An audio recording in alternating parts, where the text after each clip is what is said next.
네, 오늘 민주당에서는요, 수도권 지역의 재보궐선거 공천 결과를 발표를 했습니다. 그 내용을 한번 짚어봐야 될 것 같은데요. 속보로 바로 만나보도록 하죠. 인천 계양을에 김남준 전 청와대 대변인을 전략 공천을 했고요. 네, 연수갑에는 송영길 전 대표를 전략 공천했습니다. 네, 송영길 전 대표 입장이 나왔는데요. 계양에 대한 남다른 애정, 책임감을 말해왔다. 당의 명령, 시대적 요구에 따라서 그 바람은 내려놓겠다. 또 이런 얘기를 했네요. 계양을 떠나지만 인천을 벗어나지 않게 돼서 다행이다. 그리고 내일 계양을에 가서 주민분들께 직접 인사를 드리겠다. 이런 얘기를 했습니다. 나머지 지역들도 관심이었는데 일단 인천에서는 김남준 전 대변인, 송영길 전 대표에 대한 교통정리가 이루어진 것 같습니다. 그리고 남은 사람이 한 명 더 있는데요. 더불어민주당에서는 김용 전 부원장의 공천 여부를 놓고 당 지도부가 고심하는 모습입니다. 김 전 부원장은 부정적 기류는 2명뿐이고요. 공개 찬성은 20명이 넘는다. 이렇게 강조하고 있는데 관련해서 영상 만나보시죠.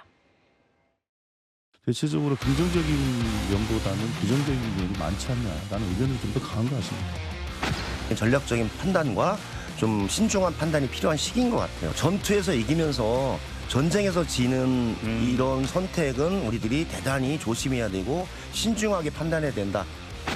저의 공천 사법 리스크에 의한 불가론을 얘기하는 분들은 김영진 의원님하고 그다음에 조성래 총장님 두 분밖에 없는 걸로 알고 있어요. 반면에 제가 국회에 들어와서 지금 국정조사로 저의 결백을 밝히고 정치검찰을 심판하는 일들에 동참해야 된다. 이렇게 공개적으로 지지한 분들이 22분이 넘습니다. 국정조사 이거를 하면서 이 사실들을 목도하신 분들이 좀 서영교 위원장님이라든가.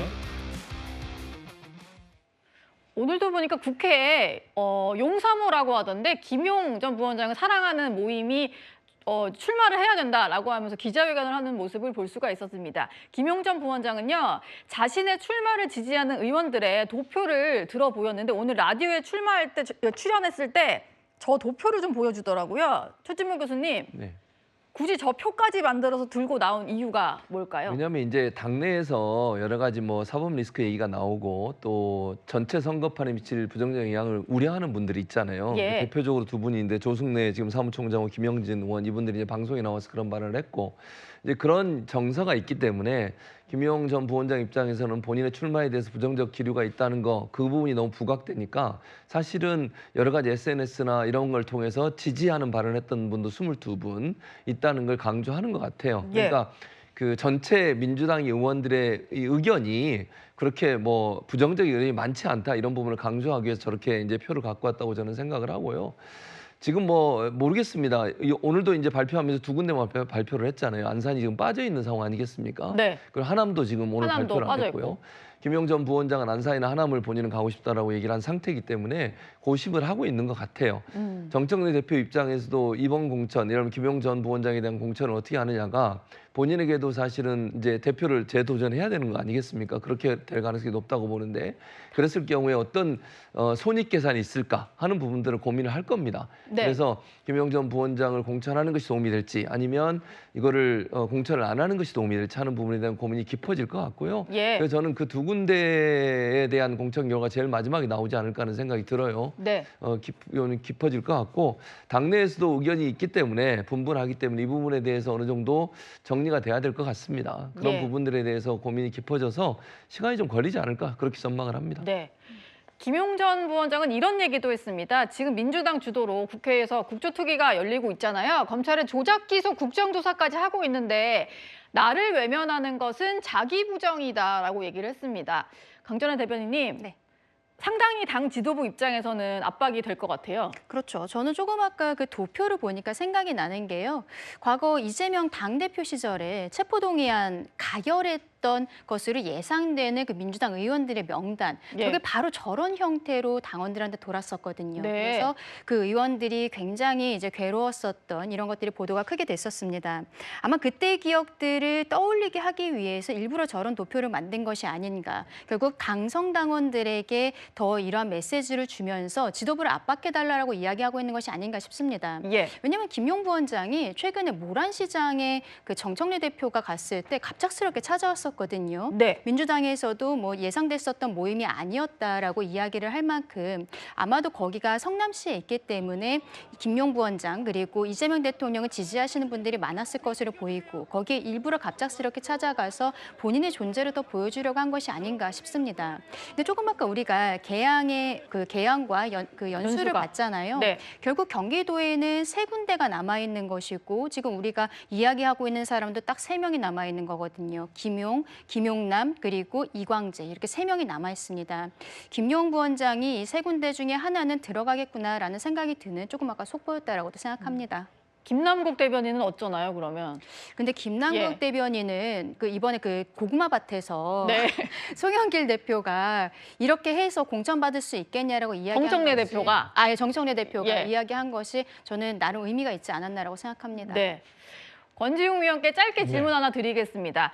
김용전 부원장은 반대 기류는 2명밖에 없다고 하지만 그중에 한 명이 당의 사무총장이잖아요. 네. 그럼 당 지도부 입장에서는 좀 부정적인 기류가 크다고 봐야 될 것 같은데 어떻게 생각하세요? 그러니까 사실 김용 전 부위원장이 언급한 두 분이 사실 개인 의견이 그렇다기보다 당 전체를 수렴하는 김영진 의원도 뭐 인사 관련해서 부위원장을 하고 있다고 저는 알고 있습니다. 그래서 예. 그런 의견이었다고 생각하고요. 근데 김용 부원장 입장에서는 개인적으로 되게 억울한 일을 당한 거지 않습니까? 그 사람 입장에서는. 그래서 그것을 좀 극복하기 위함이기도 하고 원래 정치인으로서 해야 될 역할들이 있기 때문에 스스로의 어떤 정당성이나 이걸 어필하는 과정에서 이야기했다고 생각하고요.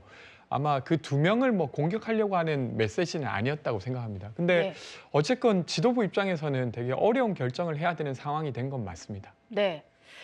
아마도 정청래 대표의 고심도 깊어지는 것 같습니다. 다음 순위로 넘어가겠습니다. 김용 전 부원장께서도 사실 정기권 출마를 요청을 내셨는데 오늘 발표에는 포함되지 않아서 혹시 그럼 다른 지역에도 공천 재보궐 공천 가능성이 열려 있는 건지 좀 여쭤보고 싶습니다. 김용 전 부원장과 관련해서는 김용 전 부원장이 검찰의 조작 기소의 피해자이자 희생양이고 당과 대통령을 위해서 했던 여러 가지 기여가 있다는 점에 대해서 당 안팎의 많은 분들이 기회를 주어야 한다는 의견들이 있었습니다. 그러나 당은 지방선거와 재보궐선거 전체에 미치는 영향에 대해 종합적으로 판단해서 공천하지 않는 것이 적절하다는 판단을 하게 된 겁니다. 그렇기 때문에 김용 전 부원장에 대해서 앞으로 다른 지역에 대한 공천 검토도 어렵다, 이런 취지로 이해하시면 될 것 같습니다. 오늘 제가 김용 부원장을 만나 뵙고요. 그래서 관련해서 전후 사정을 잘 설명드렸고 앞으로 선당 후사에 큰 결단을 내려주실 것으로 기대합니다. 예, 아까 뭐 질문 같은 질문이신가요? 예, 예. 저 질문 있습니다. YT 후보에게입니다. 김용남 의원 같은 경우에는 평택을에 전략 구성할 경우 조국 대표와 맞붙는 게 부적절하다는 의견도 있었는데 어떻게 이렇게 결정이 된 건지 얘기합니다. 예, 그거는 뭐 부적절한 의견이 있는지는 모르겠습니다만 저희들은 그것이 부적절하다고 생각하지 않고요. 아까 전략전 배경을 말씀을 드리면서 김용남 전 의원이 갖는 그 합리성과 개혁성, 합리적 보수성에 대해서 평택 지역이 갖는 지역적 특성에 잘 맞는 분이다라고 생각을 했지 누구와 경쟁하는 것을 염두에 두고 결정하지 않았습니다. 그 보수 중도 확장성 측면에서 가장 그 적합한 후보였고 당선 가능성도 경쟁력도 가장 좋은 후보로 저희들이 봤기 때문에 전략공관에서 공천을 하게 된 것입니다. 당 대표께서도 거론하셨고 그 하정우 수석 청와대 사입행위했다 이런 얘기를 하셨는데 당 차원에서 언제쯤 공식을 알려주시는 거예요? 예, 저도 지난 4월 6일 날인가요? 제가 하정우 수석을 만났고 어제 당 대표가 하정우 수석을 직접 만나서 일종의 출마를 위한 마지막 대화를 나눈 것으로 이해하시면 될 것 같고 제가 듣기로는 오늘 대통령께 사의 표명을 했고 곧 수리가 될 것으로 알고 있습니다. 그렇게 되면 저희들이 인재 영입을 위한 입당 절차, 또 공천 절차 이런 것들을 추후에 이제 진행을 하게 될 겁니다.